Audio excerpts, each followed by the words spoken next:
I want to introduce our special guest for tonight. He's been a professional MMA fighter since 2007 and has a professional record of 15 wins with only 2 losses.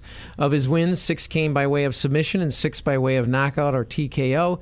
He currently fights in the UFC and is the former WEC lightweight champion, Anthony Showtime Pettis. Anthony, welcome to MMA Today. Thanks for taking the time to join us here tonight. Hey, thanks for having me on the show, man. Hey, it's awesome having you here. Let me ask you a question. Was it a little disappointing when you won the WEC title knowing you'd never get a chance to defend that belt? No, it was more of a statement for me. My goal was always to be in the UFC.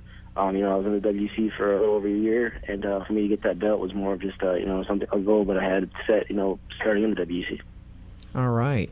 So what were the biggest differences between fighting in the WEC and fighting in the UFC? Definitely the attention and the media you get. Everybody knows what the UFC was and is, and a lot of people didn't really know what the WEC was. So you had to explain yourself. You have people would ask you, what do you do for a living? And you say, I fight for the WEC. What's that? Or opposed to the UFC, everybody knows what the UFC is. Anthony, you're quickly becoming known for your kicks, obviously. Do you think that with the recent knockout of Joe Lauzon, as far as the Showtime kick, do you think we're going to see more respect shown to Taekwondo in the MMA world? Yeah, I think it's something that is very effective if it's the right practitioner. You have to just take the moves that work out of Taekwondo and just apply them well into MMA. They work very good too because it's a different style of kick. People aren't used to seeing round kicks coming at you from angles. Opposed to kickboxing. Very strong kicks, but everybody's studying kickboxing, so they know how to defend it. Do you find a better quality of the fighters in the UFC as opposed to what were in the WEC, or is it the same? No, the number 1 and number 2 contender, the champ right now is for the WEC. The guy that I beat last year to take his title, he's the champ now. So, the WEC guys, our talent level was really high up there, man, and we proved it this year.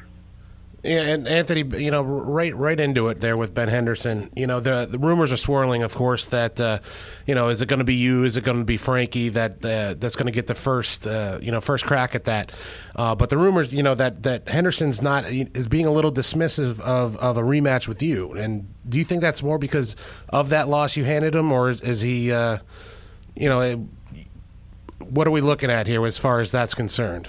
Yeah, I don't really know what's going on through the guy's mind. I know if I lost my championship belt in the WC the way I beat him, I would definitely want that rematch. So I don't know what his issues with the rematch, but it's really not up to us as fighters. It's up to the UFC and who the fans want to see fight. And I think it makes sense, and the fans want to see us fight again. Now, because it was in your weight class, did you get a chance to watch the Edgar Henderson fight? Yeah, I watched it right after my fight. I was in the stands, and I was watching very closely. And what was your take on the fight? Because there was a lot of controversy afterwards in terms of, I think Dana said he had Edgar winning the fight. Yeah, I agree. Watching at the arena, I thought Edgar had won the fight. But then going home and watching it on TV, I could see the argument for sure. It's with the broadcast and people's opinions and sides. I guess it all matters on who's judging that night. That's why everybody says don't let it go to the judges. Do you think sometimes the damage that a fighter sustains can sway the judges, as in that case? Obviously, if you saw Frankie Edgar, you saw a guy that was definitely in a fight, and when you saw Ben Henderson, you really couldn't tell he was in a fight. Yeah, that and a number of other things. The judges they base their opinion on so much different things that as I said, it all matters who's judging that night. Anthony, it's watching the Clay Guida fight. You were really busy off your back. I was surprised they didn't give you more. You didn't get more for your submission attempts off your back, but you've got a really active bottom game. Who are you working with for your with BJJ up there in Milwaukee? I had a couple different coaches, but my main coach is Joe Lauzon. He's a Brazilian Jiu-Jitsu black belt. He's in Brazil now, but he's coming back from our next camp, and he's an excellent BJJ instructor. Now, when your last fight was in Japan, was it difficult to adjust to the time change there when you went over? It wasn't difficult to adjust to the time change there, but coming home, I'm still not adjusted to the right time. I'm tired during the day, and I'm up all night. Now, did you get a chance to experience any of the culture in Japan when you were there? Yeah, I mean, I was really focused on the fight, but I did do a little bit of traveling. I was walking around. I got to eat some sushi. I got to experience a little bit of culture, not as much as I would like, but I definitely got to experience some. Well, we know it's not going to be your last time going over there, so that's going to be a good thing. You'll have some fun down the road. Definitely. Yeah, Anthony, is going back to Milwaukee, up there with Duke Rufus and stuff. We're down here in South Florida. We have a lot of camps down here. We have Black Zillions. We've got ATT. Do you think being in Milwaukee gives you a competitive edge as far as, because there's really, not that I've ever been to Milwaukee, but it doesn't have the attractions that, a South Florida or a Nevada has. Yeah, most definitely, man. In Milwaukee, there's really not much to do, especially in the wintertime. Right now it's freezing outside. There's snow on the floor. So, there's nothing else to do but get to the gym and train. And, there's no distractions. I'm here. When I'm in camp, I'm in camp, man. There's nothing to go and get away from or go to the beach or, any of that stuff. Not saying that you can't be a great fighter and still have that, but, it's definitely a positive thing for me. So at this point, nobody's really talked to you in terms of, from Zuffa, in terms of trying to lay out where you're going from this point? No, last I heard, in the fighting, after the fight, we did the press conference, and Dana made hints at it that I was the next in line for a title shot. Because there's been really some mixed messages. Frankie Edgar coming out saying he thought he won the fight, and he was asking for a rematch, and the public perception, and even they say that the UFC's perception is that Frankie would be a great fight against Jose Aldo, and dropping weight because he's such a short guy for that weight class, that maybe he could drop the pound, because he doesn't even cut weight. When I heard him in his comments, he didn't cut weight to make the 155. He walks around at that all the time. Whereas what's a weight that you walk around at normally when you're not cutting for the fight? I walk around about 175 to 180. Wow. So that makes a huge difference, don't you think, when a guy can go that low, and then you, by the next day, do you know how much you're putting back on already? Yeah, I put on about 12 pounds. So I get up to 60. I'm fighting at like 67 in the fight. But you can make a case either way. He was the champ at 155. So he was doing something right. Oh, absolutely. So, it's kind of hard to make a guy that was a champion move down in a weight class. If they're offering him a title shot, I don't see why it doesn't hurt. He moves down, either be a title shot and be a chair at 145.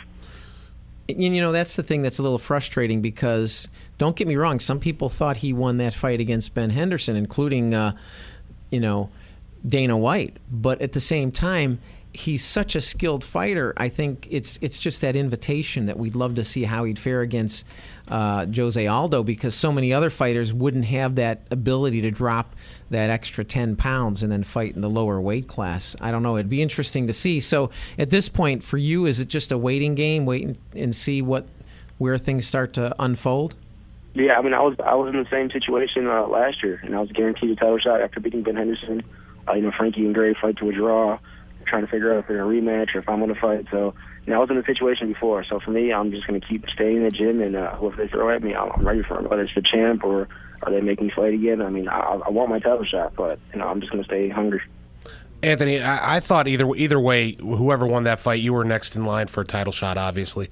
But my question is, as far as an exciting fight, we've seen you and Ben Henderson. Is there something that stands out that Frankie Edgar, Anthony Pettis matchup would present us? Something that you would, that we can get a little insight in, as far as what your game plan would have been different if Frankie did actually win the fight.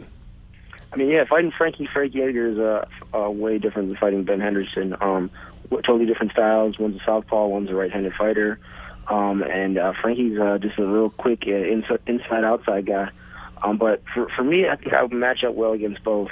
My style is really long, really lanky. I like to control the distance, and I'm dangerous everywhere. If you take me down, I'm dangerous. I can knock you out in a second, and I mean, I'm a bad matchup for a lot of people. So, I mean, I let all my game planning go up to Duke Rufus. Duke makes all my plans, and, I just go out there and follow the plans. Now, you're a relatively young fighter. Do you see yourself down the road possibly moving up in a weight class? No, I mean, I actually can move down in a weight class. I could probably make 45 eventually. I'm getting so good at making 55 that I think 45 could possibly work sometime. I mean, not saying I would enjoy it, but I mean, I would rather move down to 45 than move to 70. Well, I'll tell you, I didn't realize that was a possibility for you because, man, that becomes my number one choice. You against Jose Aldo, man. That would be an awesome fight. I mean, it wouldn't be easy weight cut, but I mean, it's probably easier than fighting at 170. Wow. That would be a lot of fun. I really think you have the skills where you'd give this guy a real run for his money because it would be something to see. Anthony, we had Ben Askren on a couple weeks ago. You being able to get some wrestling, get some Brazilian jiu-jitsu, work your taekwondo. I mean, you guys are building a great camp up there. Is there any people that are coming out, getting ready to be somebody next? The next name coming out of Duke Rufus up there. Yeah, we have a whole crew of guys, man. Everybody at that gym's competing for that next spot. Notable ones is my little brother, obviously 125er. He's a beast. He's just turned 18, and he's going to make a huge impact in this MMA world. We have Rick Glenn. He's a 145er. He's probably the next guy in line to go to the big show. He's a very, very dedicated athlete, very good. We already have Eric Koch. We have Ben Askren. We got a whole bunch of guys that are just in there killing it. Now, do you, as a fighter, do you follow what's happening in the lightweight division of the UFC, or do you just kind of sit back and say, well, when they call me and they throw some names at me, then I'll start watching those guys? No, I follow. I mean, I'm a fan. No matter what, I was a fan before I was a fighter, so I follow them very closely. So if they do give Frankie Edgar a match against Ben Henderson, then what would you like to see if you could pick your next match against anybody out there as a let's say follow-up, the guy that's going to fight the winner of that fight? I mean, it's very hard to call because I mean you have Nate Diaz fighting Jim Miller, not till May. You have Barboza fighting Evan Dunham. You have Clay fighting Gray. I mean, it's all the big names already have matchups, and I'm kind of just. It's between us three that are sitting out, figuring out what's going to happen. So, I mean, I had the whole week to think about it, and it's hard to call. I mean, Ben Henderson just beat Jim Miller, so I don't think they should fight that soon. I mean, that just happened if he gets to Diaz. So, I mean, it makes sense for me to be next for the title shot. So, if if a name's thrown at you, what's your initial impression of Nate Diaz? Would you say, hey, that'd be a fun fight, or?